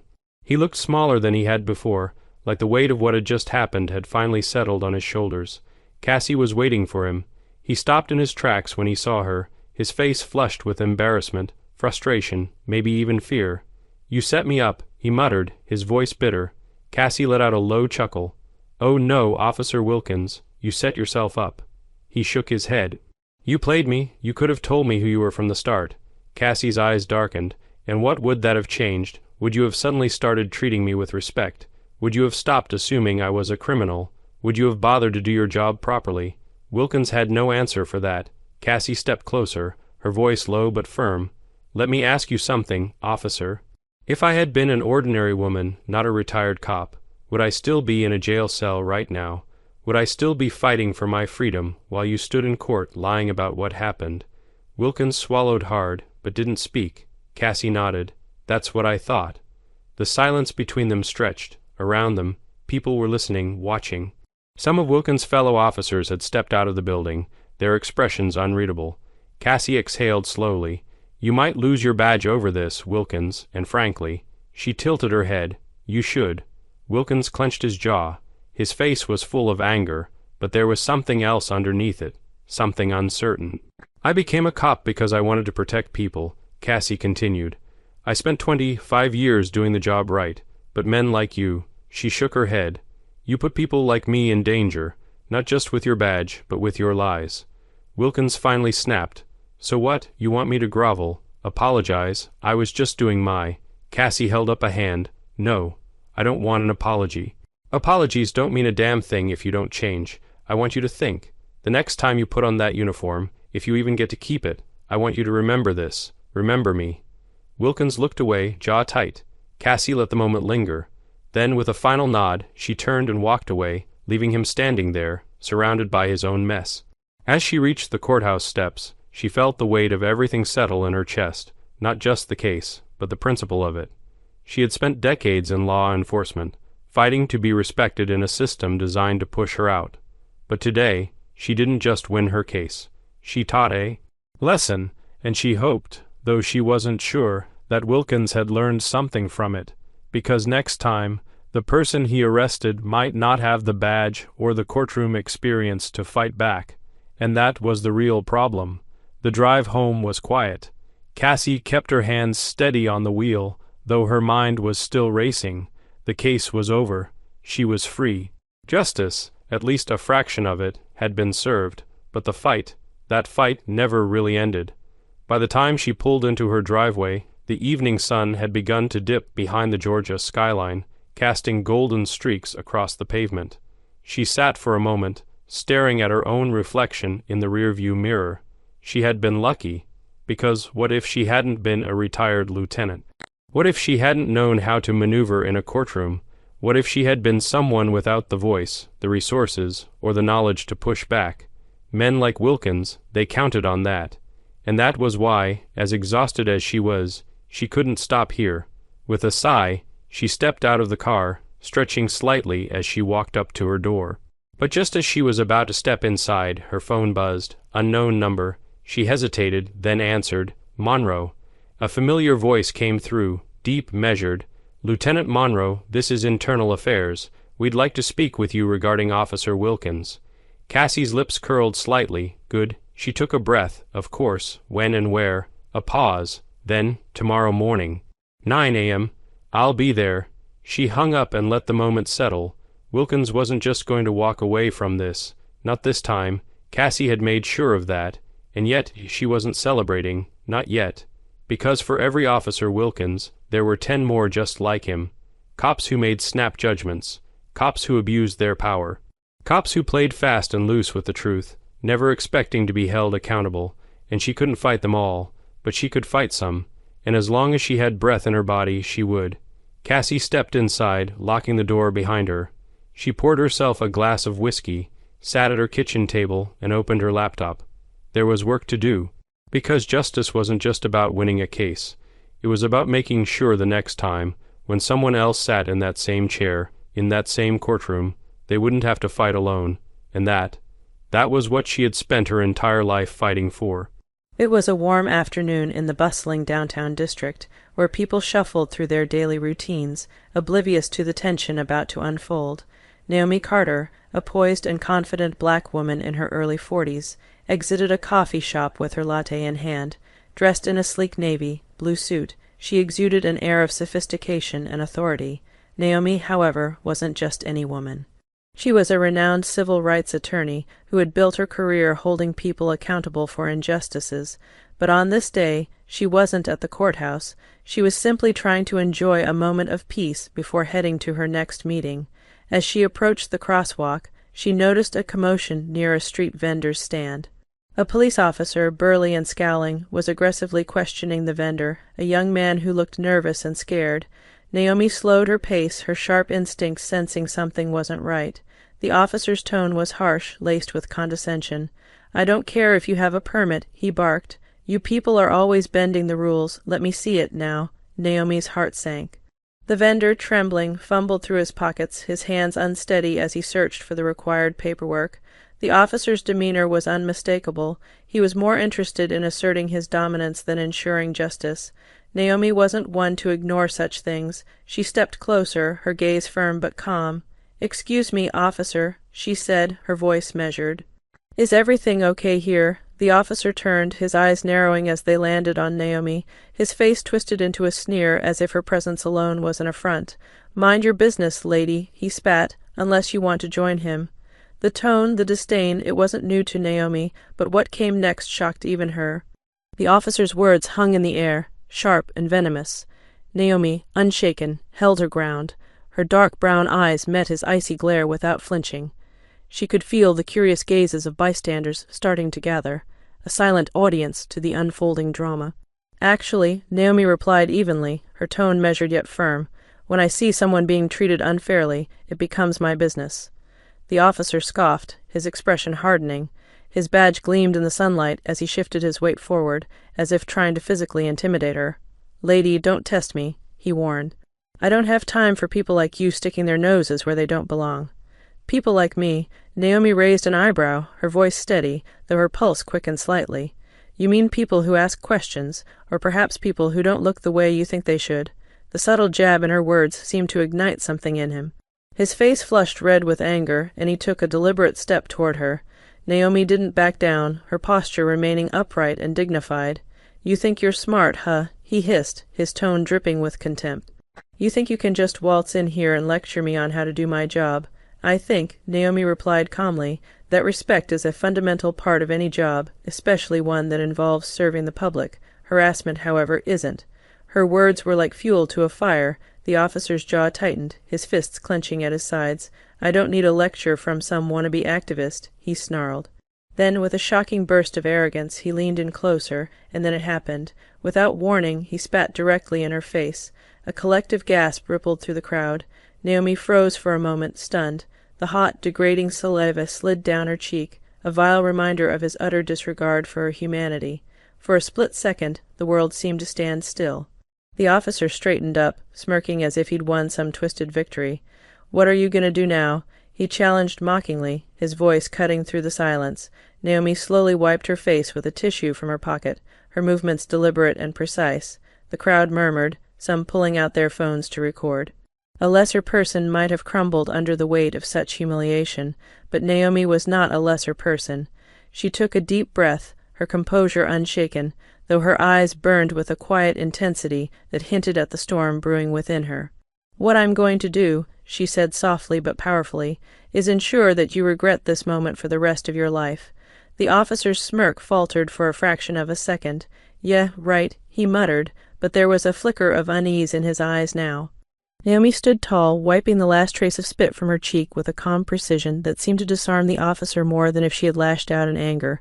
The crowd's murmurs grew louder, their phones capturing every second of the escalating tension. "You have no idea what you've just done," Naomi said, her voice calm yet filled with an authority that sent a ripple of unease through the onlookers. Her words were measured, not as a threat, but as a promise of reckoning. The officer's bravado wavered. He glanced at the gathering crowd, now numbering in the dozens. He seemed to realize that the situation was spiraling out of his control, but his arrogance wouldn't let him back down. "Oh, I know exactly what I've done," he retorted, though his voice lacked the same edge it had before. "And you should walk away before I decide to arrest you for obstruction." Naomi let out a dry laugh, the sound unnervingly composed. She reached into her handbag, and for a moment the officer tensed as if expecting a confrontation. Instead, she pulled out a sleek leather wallet. She opened it deliberately, revealing a badge of her own, not a police badge, but something that carried its own weight of authority. "You see this," she said, holding up her identification for the officer to see. The sharp glint of recognition in his eyes was immediate, and his bravado cracked even further. "This is my license to practice law in the state of New York, along with my ID as a senior partner at one of the most prestigious civil rights firms in the country." The officer's face blanched. He faltered for a moment, his earlier arrogance replaced by a flicker of doubt. The crowd leaned in, captivated by the unfolding scene. Naomi wasn't done. "And just so we're clear," she continued, her voice growing firmer, "spitting on someone isn't just disgusting, it's assault. Assault with a biased motive, in this case. I'm sure you're familiar with what that means." The officer tried to regain his footing, but his stammered words betrayed him. I don't know what you're talking about," he muttered. "You were interfering." "Interfering with what?" Naomi interrupted sharply, her tone slicing through his excuses like a blade. "With you bullying a street vendor for doing nothing wrong, with you abusing your authority to intimidate and degrade. Let me remind you, officer, that you are not above the law. And today you've made the mistake of crossing someone who knows it better than you ever will." The crowd erupted in murmurs of approval, their phones still recording every second. Some even began shouting questions at the officer, their curiosity now mixed with indignation. The officer shifted uncomfortably, glancing around for an escape from the situation he had created. Naomi took a step closer, her calm demeanor more intimidating than any raised voice could have been. "You might think that badge protects you," she said, her words deliberate and cutting, "but actions like yours erode the trust that badge represents, and trust me, this will not go unnoticed." The officer's expression darkened, but he said nothing. For the first time, he seemed to realize that he had underestimated his target. The tension in the air was electric. Naomi's unwavering stance and piercing words turned the officer's once dominant presence into a shrinking shadow. The growing crowd of onlookers, emboldened by her composure, began to voice their discontent. "You can't treat people like that." Someone shouted from the sidelines, "She's right, what you did is assault." Another called out. The officer glanced around nervously, his bravado rapidly dissolving under the weight of the public scrutiny. His hand instinctively went to his radio, as though summoning backup might restore his authority, but Naomi's next words stopped him cold. "Calling for reinforcements, officer," she asked with a faint smirk. "Go ahead. The more witnesses, the better. But before you do, you might want to ask yourself how this is going to look on camera." She gestured subtly to the sea of phones pointed at him. "Because every single person here now has the power to hold you accountable." The officer's face flushed with a mix of anger and humiliation. He opened his mouth to retort, but no words came. Instead, his gaze darted to the street vendor, who stood frozen, clutching his permit like a lifeline. The young man's wide eyes were filled with a mixture of gratitude and disbelief as he watched Naomi stand her ground. Naomi turned her attention to the vendor, her voice softening but still firm. "Do you have your permit?" she asked. "Yes, ma'am," the vendor stammered, holding it up for her to see. Naomi examined the document, ensuring it was in order. Then she turned back to the officer. "This man is operating within his rights," she said firmly, her tone brooking no argument. "Your harassment of him was unwarranted and unlawful. And now your assault on me has turned this into something much bigger." The officer finally snapped, his voice rising in a desperate attempt to regain control. "You don't know what you're talking about. You're just trying to make this into something it's not." Naomi arched an eyebrow, her calm demeanor only serving to highlight his unraveling composure. "Something it's not. Let's review. You publicly humiliated this man, abused your power, and then assaulted me in full view of dozens of witnesses. Trust me, officer, it's already something. The only question is how much worse it will get for you." The crowd began murmuring louder, their support for Naomi growing with every word. Some even stepped forward, shouting at the officer to apologize. The scene had shifted entirely. The officer was no longer the one in control. His authority had crumbled under the weight of his actions and Naomi's unshakable presence. Suddenly, a woman in the crowd spoke up, her voice clear and steady. "I recorded everything," she announced, holding up her phone. "If she needs evidence, I've got it." Another man chimed in, "Me too." "This is going straight to social media." The officer's face turned an even deeper shade of red. He was visibly sweating now, the pressure of the crowd's judgment weighing heavily on him. Naomi, sensing his growing desperation, took one last step forward. "You thought you could degrade me, that you could silence me with your badge," she said, her voice low but resonating with undeniable power. "But you've underestimated me, officer. You've underestimated all of us." The officer stood rigid, his jaw clenched tightly as if trying to hold onto the last shred of control. But it was a losing battle.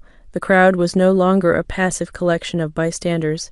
They had become witnesses, allies, and a force of accountability. The murmurs of outrage grew louder with every passing moment, and Naomi remained the calm center of the storm, her poise commanding respect and attention. The street vendor, emboldened by her courage, finally spoke up. "I didn't do anything wrong," he said, his voice trembling but resolute. "I've been out here every day following the rules, trying to make an honest living." Naomi turned to him and offered a reassuring nod. "And you have every right to be here," she said, her voice warm but strong. Then, shifting her gaze back to the officer, she added, "Your actions today have violated his rights, my rights, and the principles you swore to uphold. You've disgraced the badge you wear." The officer opened his mouth to argue but was cut off by a voice behind him. "What's going on here?" A second officer had arrived on the scene, alerted either by the commotion or the first officer's radio call. He was younger, less seasoned, and immediately taken aback by the tense atmosphere. His eyes darted from the crowd to Naomi, then to the visibly rattled senior officer. Naomi turned her attention to the newcomer, her expression unreadable but her confidence unwavering. Perfect timing, she said coolly. I assume you're here to assist your colleague. You might want to start by addressing the assault he just committed against me. The younger officer's eyes widened. Assault, he repeated, glancing at his colleague for an explanation. The older officer bristled. It's not what it looks like, he snapped defensively. She's exaggerating the situation. Am I? Naomi asked, her tone razor sharp. She gestured to the crowd. There are at least 20 witnesses and multiple recordings that will tell a very different story. Would you like to hear it? The younger officer shifted uncomfortably, clearly caught in an uncomfortable position. The senior officer, however, refused to back down. This is ridiculous, he muttered. You people always try to turn things into a spectacle. Naomi's eyes narrowed. The words "you people" hung in the air like a toxic cloud, and the crowd's murmurs turned into audible gasps of disgust. You people, Naomi repeated, her voice deceptively soft but laced with steel. Let me make one thing very clear. The only person making a spectacle here is you. Your actions have been nothing short of reprehensible, and now you're doubling down on your prejudice instead of owning up to your behavior. The younger officer looked increasingly uneasy, clearly recognizing that his colleague was digging himself deeper into a hole. Ma'am, he said cautiously, if you could explain. I've explained enough, Naomi interrupted, her patience wearing thin. What needs to happen now is accountability. This officer has violated the law and the trust of this community, and I intend to ensure that he answers for it. She pulled out her phone and began dialing a number. The crowd, sensing that something significant was about to happen, grew silent in anticipation. Who are you calling? The older officer demanded, his voice tinged with panic. Naomi didn't look up as she replied, her tone icy. Your precinct, and then my legal team. It's time to escalate this to the proper channels. The officer's face turned ashen. He looked to his younger colleague for support, but the latter had already stepped back, unwilling to align himself with what was clearly a losing battle. Naomi pressed her phone to her ear, her calm demeanor exuding an air of unshakable authority. The older officer stood frozen, his face shifting from anger to unease as the weight of the situation began to sink in. The crowd watched in silence, their phones still recording, capturing every second of his unraveling composure. Hello, this is Naomi Carter. She began, her tone professional and crisp. I need to report an incident of misconduct and assault by one of your officers. I'm standing at the corner of 5th and Main, and I expect an immediate response from your department. The crowd buzzed with quiet murmurs, the anticipation palpable. Naomi continued, her words precise and deliberate. Yes, I'll be filing formal charges, and I'll also need to speak with your department's Internal Affairs Division. This is a serious matter, and I trust you'll treat it as such. The older officer's bravado had all but disappeared. He shifted his weight uneasily, glancing at the growing crowd and the younger officer, who stood awkwardly on the periphery, clearly unsure of how to proceed. Look, the senior officer began, his tone almost pleading now. Maybe we got off on the wrong foot. Naomi cut him off, lowering her phone briefly to address him directly. Got off on the wrong foot. She repeated, her voice filled with incredulity. Is that what you call spitting in someone's face, harassing a man trying to make an honest living? Your actions were deliberate, malicious, and inexcusable. The officer opened his mouth to respond, but Naomi raised a hand, silencing him with a look. She returned to her call. Thank you, she said, her voice calm but firm. I'll wait here for the responding officers. She ended the call and slipped her phone back into her pocket, turning her attention fully to the man who had tried to humiliate her. You thought you could degrade me, intimidate me, and walk away without consequences, she said, her words slow and deliberate. But let me tell you something, officer. This is bigger than you and me. This is about accountability. It's about ensuring that people like you can't abuse your power without repercussions. The officer visibly flinched at her words, his arrogance crumbling under the weight of her unrelenting gaze. I didn't mean, he began, but Naomi held up a hand to stop him. Don't, she said firmly. Save your excuses for internal affairs. You'll need them. The younger officer, sensing the shift in power, finally stepped forward. Ma'am, he said cautiously, addressing Naomi, I understand you're upset, and rightly so. If you'd like, I can take your statement while we wait for the supervisors to arrive. Naomi gave him a measured look, her eyes assessing. He seemed sincere, if not slightly overwhelmed by the situation. That's a start, she said coolly. She gestured to the street vendor. And you'll take his statement as well. I want this entire incident documented in detail. The younger officer nodded quickly. Yes, ma'am. As he began gathering information, the older officer stood off to the side, his face pale and his hands clenching and unclenching at his sides. He looked like a man trying to will himself invisible, but the crowd wasn't letting him off the hook so easily. "Apologize," someone shouted. "Yeah, you owe her and that guy an apology." Another voice chimed in. The officer's lips tightened, but he said nothing. Naomi glanced at him, her expression one of quiet disdain. "An apology won't undo what you've done," she said, loud enough for everyone to hear. "But it would be a step in the right direction, if you're capable of taking responsibility." The challenge hung in the air, heavy and charged. The officer shifted uncomfortably, but still refused to speak. The sound of sirens grew louder, and moments later, a marked police car pulled up to the curb. Two officers stepped out, one a stern-looking sergeant with salt and pepper hair, the other a younger woman whose calm demeanor contrasted with the tension in the air. Their eyes immediately swept over the scene, the crowd, the vendor, and Naomi standing tall amidst it all. The sergeant approached with authority, his gaze settling on the senior officer. "What's going on here, Officer Reynolds?" he asked sharply, his tone indicating he expected a clear and concise answer. Reynolds, the officer who had spat at Naomi, stammered, his earlier bravado reduced to nervous fragments. Just a misunderstanding, sir." Nothing to escalate. Naomi stepped forward before he could say more. "A misunderstanding," she repeated, her voice cutting through the air like a blade. "This officer spat in my face after harassing this young man without cause. That's not a misunderstanding. That's assault and abuse of power."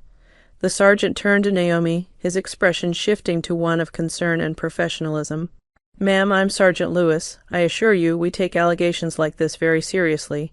Please tell me exactly what happened." Naomi took a deep breath, her tone calm but commanding. "I witnessed Officer Reynolds here harassing this vendor without justification. When I questioned his actions, he became defensive and escalated the situation. And then, in front of dozens of witnesses, he spat in my face." The sergeant's face darkened as he listened. He glanced at Reynolds, who looked like he wanted to sink into the ground, then at the crowd, many of whom were nodding in agreement with Naomi's account. "Is this true?" Lewis asked, his voice low but firm. Before Reynolds could respond, a voice from the crowd piped up. "It's true." "I've got it all on video." A man stepped forward, holding his phone. Several others followed suit, raising their devices as evidence. Naomi gestured to the group. "You'll find no shortage of witnesses," she said evenly, "and I've already called your precinct to report this incident. Internal Affairs will be expecting to hear from me." The sergeant's eyes flicked to the younger officer, who had been collecting statements from the vendor. "Officer Daniels, what's your take on this?" Daniels hesitated for a moment, glancing between Naomi and Reynolds. Finally, he said, "I arrived late, but the accounts I've gathered are consistent with what Miss Carter is saying. And there's video evidence." Reynolds took a step forward, his voice cracking with desperation. "Come on, Sarge, this is getting blown out of proportion. She's just trying to make me look bad." The sergeant held up a hand, silencing him. "Enough, Reynolds." He turned back to Naomi. "Miss Carter, I understand you're an attorney. I assume you're prepared to pursue this matter." "Absolutely," Naomi replied. "This isn't just about me. It's about holding law enforcement accountable when they overstep their bounds." The sergeant nodded solemnly. "Understood. Officer Reynolds, hand over your badge and weapon. Effective immediately. You're placed on administrative leave pending an investigation." The crowd erupted in murmurs of approval. Reynolds looked stunned, his face pale. "Administrative leave? Are you kidding me?" he protested. "You're lucky that's all it is right now," the sergeant snapped. "Do yourself a favor and stop talking before you make this worse." Reynolds glared at Naomi, but she met his gaze without flinching. There was no satisfaction in her expression, only resolve. The sergeant's command hung in the air, and the crowd watched intently as Officer Reynolds reluctantly removed his badge and holstered weapon, his hands trembling. He held them out to Sergeant Lewis, his face twisted in a mixture of anger and humiliation. "This is ridiculous," Reynolds muttered under his breath, but it was clear he understood there was no way out of the situation. The crowd, now emboldened by Naomi's unflinching stand, began to voice their opinions loudly. About time someone stood up to him. People like him shouldn't wear a badge in the first place. The murmurs and shouts from the crowd were like a chorus of accountability, each voice affirming the justice Naomi had begun to demand. Naomi stayed silent for a moment, watching Reynolds with an expression that was both stern and composed. Her silence spoke volumes. It was the quiet confidence of someone who knew the tide had turned. Sergeant Lewis addressed the crowd. "Thank you, everyone, for your patience. We will handle this matter internally, and I encourage anyone with evidence to submit it to the precinct." He turned to Naomi, his tone softening. "Miss Carter, you've done an admirable job standing up for yourself and for what's right. We owe you and this community a full investigation." Naomi nodded, her posture unwavering. "Sergeant Lewis, I'll hold you to that promise. The community is watching, and so am I." Lewis hesitated for a moment before replying. "I wouldn't expect anything less." The younger officer, Daniels, approached Naomi. "I've documented statements from several witnesses, and I'll make sure they're included in the report. Is there anything else you'd like us to do?" "Yes," Naomi replied, her voice steady. "Ensure that this vendor is treated with the respect he deserves. Make it clear that he's not to be harassed or intimidated for doing his job." Daniels nodded. "Understood, ma'am." Naomi turned to the vendor, who had been standing quietly, his permit still clutched tightly in his hands. "You've done nothing wrong," she told him. "Don't let anyone make you feel otherwise. If you face any more harassment, reach out to me directly." She handed him her business card, her expression softening. "You're not alone." The vendor's eyes welled with tears. "Thank you, ma'am," he said, his voice thick with emotion. "I didn't think anyone would stand up for me." Naomi gave him a small, reassuring smile. "It's not just about standing up for you, it's about standing up for what's right. Don't let this shake your resolve." The crowd, moved by the exchange, began clapping. It wasn't just applause for Naomi's bravery. It was a collective acknowledgment of her strength, intelligence, and refusal to let injustice go unchecked. Meanwhile, Reynolds stood off to the side, his jaw tight as he watched his authority slip away. For the first time, he seemed to understand the gravity of his actions, not just the spit, but the years of unchecked power and disrespect that had led to this moment. "Miss Carter," Sergeant Lewis said, interrupting Naomi's thoughts, "Internal Affairs will contact you soon.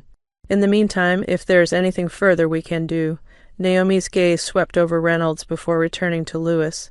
"What you can do," she said, "is ensure that this isn't swept under the rug. Not for him, not for anyone. Change doesn't come from excuses, it comes from accountability." Lewis nodded solemnly.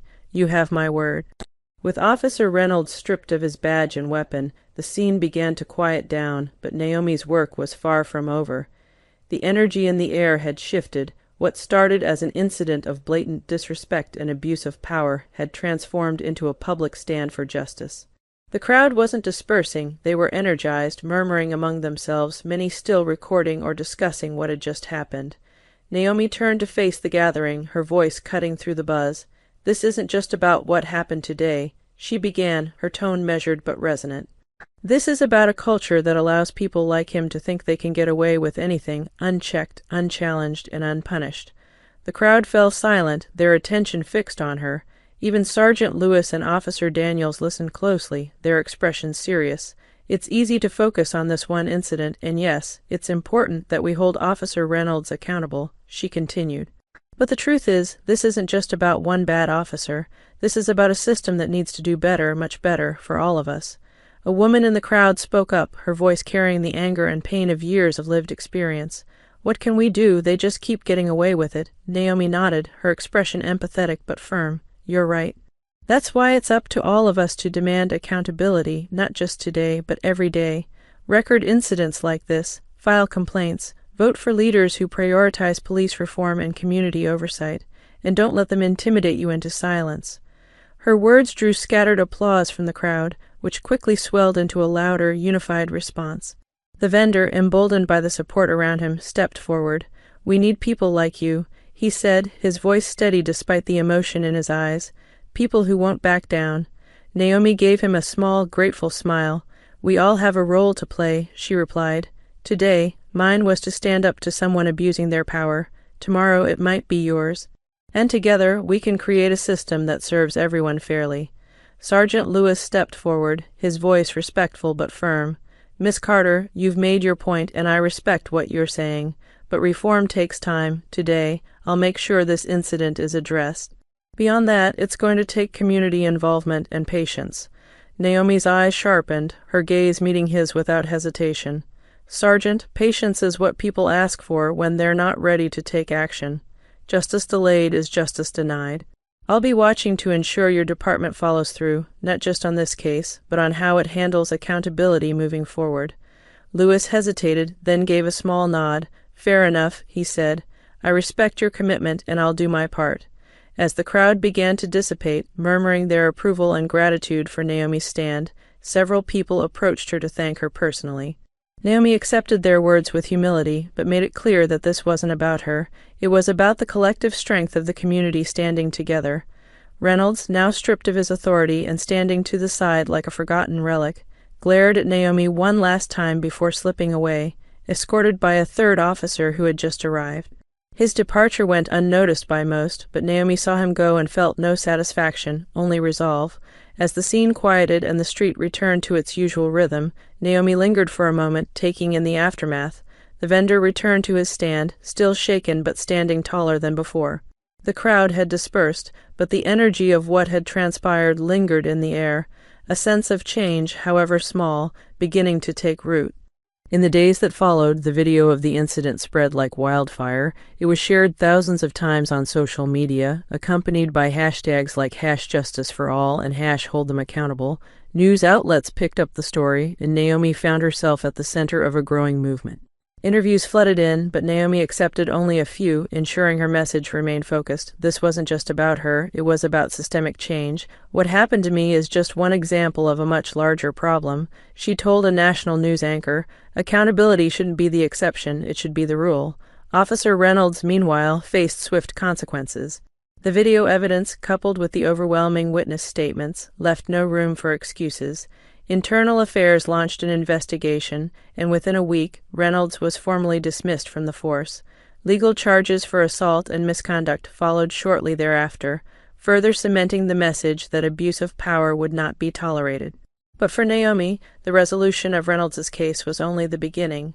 She used the momentum from the incident to push for broader reforms within the police department. Working alongside community leaders, activists, and local officials, she spearheaded a campaign to establish a civilian oversight board with the authority to review misconduct cases and recommend disciplinary actions. At a packed town hall meeting, Naomi addressed a crowd of residents, many of whom had come to see her as a symbol of strength and justice. "We're not here to tear down the system," she said, her voice resonating through the room. "We're here to rebuild it, to create a system that protects and serves everyone.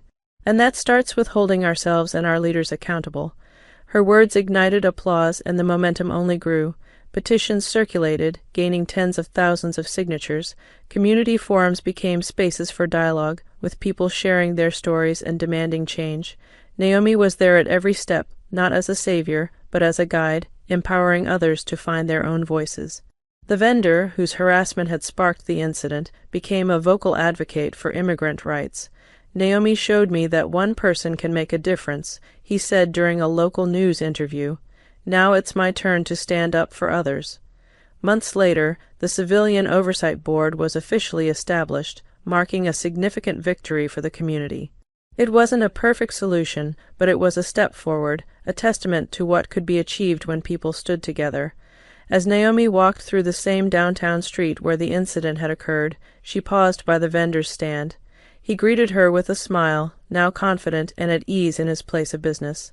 "Thank you again," he said simply. Naomi returned his smile. "You don't need to thank me. You just keep standing tall."